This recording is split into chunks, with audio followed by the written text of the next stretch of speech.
अस्सलाम वालेकुम नाज़रीन। शेख रशीद ने इंटरव्यू के दौरान बहुत से राज फाश कर दिए और उन्होंने बताया कि किस तरह उन्हें मजबूर किया गया कि इमरान खान के खिलाफ इंटरव्यू दें और इमरान खान के बारे में क्या क्या बातें करें, उनके साथ क्या सलूक हुआ। इस हवाले से शेख रशीद की गुफ्तगू सुनते हैं, फिर इस पर बात करते हैं। ये मुझे इलेक्शन में पता था कि मैं जेल में होऊंगा इलेक्शन में। ये छोटे से बंदे ने किसी ने मुझे कहा, पहले पता लग गया था कि इलेक्शन में आप जेल में होंगे, वैसे क्यों पैसे ज़ाया। सो मैं इलेक्शन, जिस दिन इलेक्शन खत्म हुए अगले दिन मेरी जमानत हो गई और मुझे पता था कि अगले दिन मेरी जमानत हो जानी है। आपको इंटरव्यू देने के लिए फोर्स किया गया था? ऑफ कोर्स, मैं 4 मिनट में आ सकता था अगर मैं इमरान खान और बुशरा बेगम और 190 जो भी है और ये साइफर इस पे बात करता जो उनके बयान तैयार थे। सही है। अगर मैं उन बयानों पे दस्तखत करता, उनकी वीडियो पे बयान देता, तो मैं भी, मेरे ऊपर जो शाती हैं, मैं किसी के खिलाफ इल्जाम नहीं लगाना चाहता, लेकिन आप शाती देखें आपको पता लग जाएगा ये सारे वो लोग हैं जो जेलों से रहा हुए। बिल्कुल ऐसे इस बुनियाद पर कि इन्होंने हमारे खिलाफ शाते दी। अगर मैं 4 सेकंड के लिए भी दस्तखत कर देता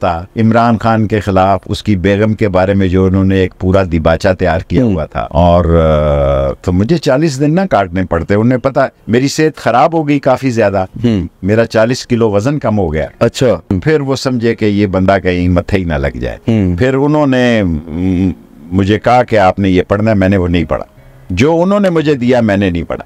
शेख साहब, आपने नहीं पढ़ा लेकिन आप बाहर भी आ गए और अभी तक आप अपनी जिंदगी जी रहे हैं। आप चाहते हैं मैं अपनी मौत को दावत दूं? सब कभी भी नहीं। मैं अपनी जिंदगी इसलिए जी रहा हूं कि मेरे इंटरव्यू से वो खुश नहीं है।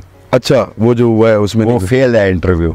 उन्होंने कहा कि अच्छा, वैसे शेख साहब दाद देनी पड़ेगी आपको, आपकी सियासत को। बड़ा ट्रिक किया आपने। जी हाँ, वो इंटरव्यू पास नहीं हुआ ऊपर। अच्छा। उन्होंने कहा बंदा हाथ कर गया। वो इंटरव्यू पास नहीं हुआ, तो मैंने इसी में बेहतरी समझी कि उम्र के एक हिस्से में मैं इमरान खान या उसकी बेगम या किसी के बारे में कोई मरूं तो कोई ये ना कहे कि इसने गलत बात की थी। इसलिए मैं किनारा कशी पे आ गया हूँ। कोई इंटरव्यू नहीं देता, कोई बयान, कोई ट्वीट, कोई कुछ नहीं करता। अच्छा शेख साहब, उधर राब्ता नहीं है तो इमरान खान से भी नहीं है? नहीं, मुझे किसी ने पीटीआई से तो मेरा कोई, मैं तो हूँ नहीं उसमें। बिल्कुल, आपकी तो अपनी जमात है, लेकिन सिर्फ इमरान खान के साथ मेरी दोस्ती है। और गए मिलने के लिए जेल में मैंने पता नहीं कैसे जाते हैं, लेकिन मेरे उसके साथ तल्लकात में कोई कमी नहीं है। उसके बाद कोई कम्युनिकेशन हुई हो किसी रेफरेंस से? कोई बंदे ने मुझे ये कहा गया कि आपने फलान जलसे वलसे में जाना है? मैंने कहा नहीं, मैंने। अच्छा। अभी मैं 45 दिन इंतजार करूंगा। मेरे नजदीक अभी सख्त क्लाउडी है, किसी के पास भी मसाइल काल लेंगे। इसका नतीजा क्या निकलेगा? ये प्रेशर कुकर फटेगा। अच्छा। उसके बाद के असरात क्या होंगे? फिर मैं, आपको लगता है कि ये हालात मजीद खराब होंगे? हाँ जी। एक अजीब सा समा देखा इस इलेक्शन में। कुछ राइटर, पॉलिटिशियंस और जर्नलिस्ट ये कहते हैं कि ये पाकिस्तान की तारीख में ऐसे पहले कभी नहीं हुआ। क्या आपके पास कोई नज़ीर है ऐसी? आप तो फातिमा जना और अयूब खान के इलेक्शन से इस पाकिस्तान की सियासत का हिस्सा हैं।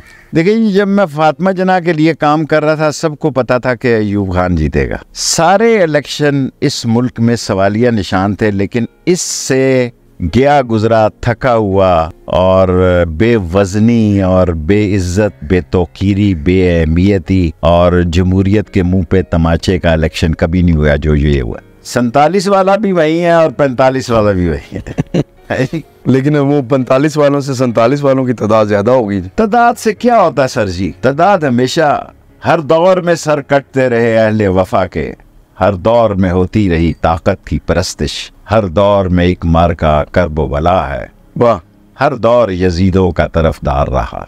शेख साहब, ये अभी ये हालात इस जानिब आ गए हैं, तो इससे मैं आपको 45 दिन दे रहा हूँ मेरे हिसाब से। अच्छा। शहीद के हिसाब से कि ये महीना बड़ा है, मैं 10-15 दिन का मुझे इजाफा दे दें 45। अच्छा। नतीजा निकलेगा अच्छा या बुरा, क्योंकि इकोनॉमी डिजास्टर है, महलों के हालात बड़े खराब हैं। क्या कहूँ अब आपको, मैं अपने महल्ले की बेइज्जती नहीं चाहता। मैंने वहाँ पैदाइश की है भावड़ा बाजार में, कि दूध वाला भी कहता है जी कि दूध जरा देर से खोलूंगा जी दुकान। उसकी क्या वजह?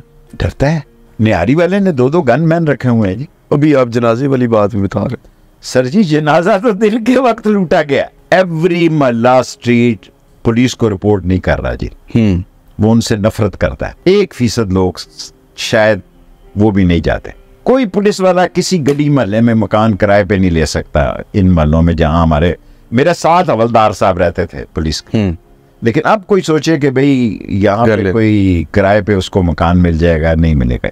अवाम की नफरत, इतनी नफरत है कि मुझे बार बार कहते हैं कि तुम टीवी पे क्यों नहीं आ रहे। मैं कहता हूँ मैं आके क्या करूंगा, आप मुझे कोई बताए कि मैं क्या करूंगा। मुझे समझ ही नहीं आ रही कि मामलात, हालात, इकोनॉमी, इक्तसादियात, लोगों का कारोबार, बिजनेस, बच्चों की फीस नहीं है। मैं 8 घंटे वेली बैठने वाला आदमी जी 1 घंटा बैठता हूँ। उसकी क्या वजह? मसाइल है लोगों के, मैं नहीं हल कर सकता। खुदा मुझसे राजी है, उसने मेरे साथ जो कुछ हुआ उसकी रजा थी और मेरी इसमें बेहतरी थी। क्योंकि 40 दिन चिल्ले के बाद मैं जिनके पास मैं था, अल्लाह उनको अजर दे, वो बहुत अच्छे लोग थे, कोई मेरे साथ बदकलामी नहीं की, लेकिन एक जगह फेंक दिया 40 दिन के लिए। ठीक है। फिल्में भी लगती थी रात अच्छा, वो प्रोजेक्टर्स की, जिससे मेरा ज़हनी मसला इतना स्ट्रॉन्ग नहीं रहा। सही। और वो टॉर्चर था खास किस्म का? नहीं, मुझे टॉर्चर नहीं हुआ, लेकिन जब मैं आंखों पे तकिया रख के सोता था, दवाई का छुपा के मैं ले गया हुआ था, नींद की गोलियां भी खाता हूँ उस 40 दिन में। 40 दिन मुकम्मल बंद रखा, रोशनी अंधेरे में, या एक ही कमरे में? एक ही कमरे था उसने। अच्छा, बाकी दुनिया कोई मुझे पता नहीं मैं कहाँ था। मुझे ये बताइएगा कि अभी जो अदालत में इमरान खान साहब के हवाले से कोई दरख्वास्तों पे उनकी जमानतें मंजूर हो गई, अभी तक कैद में है, वो वापस आते हैं, रिहा हो जाते हैं, तो ये हालात ठीक हो सकते हैं? जब ज़ियाउल हक और भुट्टो की लड़ाई थी तो लोग कहते थे कब्र एक है और बंदे दो हैं।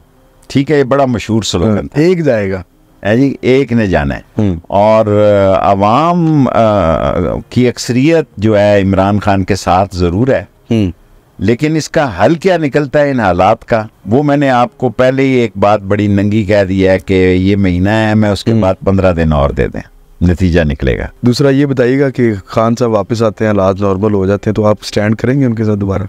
मेरी इमरान खान साहब के साथ दोस्ती में 1 इंच भी फर्क नहीं है। आपकी अभी भी हिमायत और मोहब्बत है इमरान खान की? सिर्फ इमरान खान। हाँ, बाकी पार्टी शार्टी के साथ मेरा कोई तल्लुक। जो ये इन्होंने अदालत ने निशान छीना इलेक्शन के दौरान, गलत किया, क्या फायदा हुआ उसका?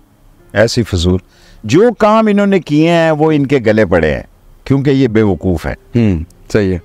कोई ऐसा काम नहीं किया जिसका कि हुकूमत को फायदा पहुंचाओ, हर वो काम किया जिसका हुकूमत को नुकसान हुआ और इमरान खान को फायदा पहुंचाओ।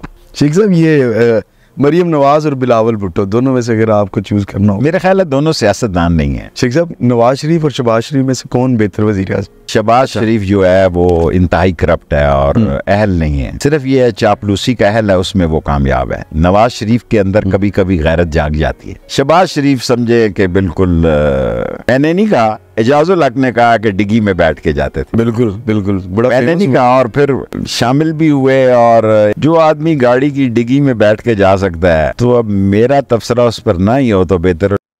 नाज़रीन, शेख रशीद इमरान खान के उन साबका साथियों में से एक हैं जिन्होंने इंटरव्यू दिया। उनके चेहरों से ही मालूम होता था कि वो इंटरव्यू नहीं देना चाहते, उन्हें इंटरव्यू देने के लिए जबरदस्ती मजबूर किया गया है। इंटरव्यू देने के लिए उन्हें जबरदस्ती इस बात पर राजी किया गया। उनकी बॉडी लैंग्वेज ही बताती थी कि वो प्रेशर में है और परेशान है, बिल्कुल वैसे ही जैसे सदाकत अली अब्बासी, उस्मान डार, उनके चेहरों से ही उनकी मजबूरियां आया थी कि उनसे जबरदस्ती इंटरव्यू लिए गए हैं। वो दिल से इस बात पर राजी नहीं थे कि इमरान खान के खिलाफ इंटरव्यू दे, सिर्फ बज़ाहिर उन्होंने इंटरव्यू दिए हैं। फवाद चौधरी ने जिस तरह से पीटीआई को छोड़ा और उसके बाद IPP में जिस तरह से वो मुँह छुपाते फिर रहे थे, उससे ये बात वाज़ेह हो गई कि वो आज भी इमरान खान के साथ हैं। नाज़रीन, उन पर प्रेशर इस कदर था कि वो खुलकर इमरान खान के हक में नहीं बोल सकते थे, लेकिन जैसे ही उन्हें मौका मिला तो वो इमरान खान की सपोर्ट में खुलकर सामने आ गए और बयान देने लगे। दूसरी तरफ कुछ लोग ऐसे भी थे जैसे कि फिरदौस हाशी कमान, फयाजुल हसन चौहान और फारूक हबीब, जिन्होंने इमरान खान के खिलाफ इंटरव्यू दिए तो उनकी बॉडी लैंग्वेज से ये बात वाज़ेह थी कि वो हंसी खुशी इंटरव्यू दे रहे हैं और उनके दिलों में पहले से ही इमरान खान के खिलाफ इंतकाम की आग जल रही थी। जैसे ही उन्हें मौका मिला तो उन्होंने इमरान खान को डस लिया और इमरान खान के खिलाफ इंटरव्यू देकर अपनी असलियत दिखा दी। न सिर्फ उनकी जुबान बल्कि उनकी बॉडी लैंग्वेज भी ये बता रही थी कि वो हंसी खुशी इंटरव्यू दे रहे हैं और उन्हें इस बात से कोई फर्क नहीं पड़ता कि वो PTI छोड़ रहे हैं। PTI छोड़ने वाले कुछ लोग ऐसे थे जो काली भेड़ें थी और अच्छा ही हुआ कि उन्होंने PTI को छोड़ दिया, जबकि दूसरी तरफ वो लोग थे जो PTI के साथ मुखलिस थे लेकिन उन्हें मजबूरी और ब्लैकमेलिंग की वजह से PTI को छोड़ना पड़ा।